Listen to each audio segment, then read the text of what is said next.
नवी मुंबईमध्ये सायबर गुन्ह्यामध्ये घट झाली आहे। मागच्या वर्षी सायबर 137 गुन्हे दाखल होते, मात्र यावेळी फक्त 58 गुन्हे दाखल झालेत।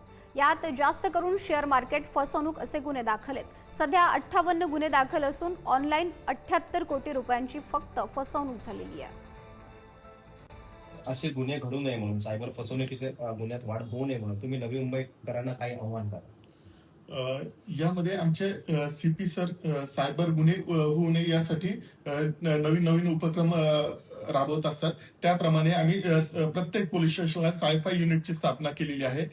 त्यामध्ये सायबर गुन्ह्यांचा तपास करण्यासाठी एक प्रत्येक पोलीस स्टेशनला वेगळं युनिट आहे सायफाय मध्ये। तसेच नवीन व्हॉट्सअप चॅनल लॉन्च केलेला आहे। जरी पोलीस स्टेशनला आले नाही तरी बरेच नागरिक 1930 वर तक्रारी करतात। नॅशनल हेल्पलाईन आहे। तसेच आमचे नवी मुंबई साठी सायबर हेल्पलाईन एक वेगळी स्टार्ट केलेली आहे, 8828212112। यावरही अनेक नागरिक फोन करून आम्हाला माहिती देत असतात आणि त्या नॅशनल एनसीसीआरपी पोर्टलद्वारे पण इथं आम्ही गुन्हे दाखल करत असतो आणि त्यावर तपास करत असतो। धन्यवाद। खरं तर आपल्यासोबत होते सिनियर सायबर पोलीस स्टेशनचे पीआय विशाल पाटील जी।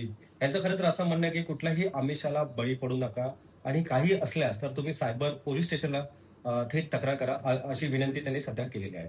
व्हिडिओ जर्नलिस्ट राजेंद्रसह मी रवी खरा, पुढारी न्यूज चॅनेल, नवी मुंबई।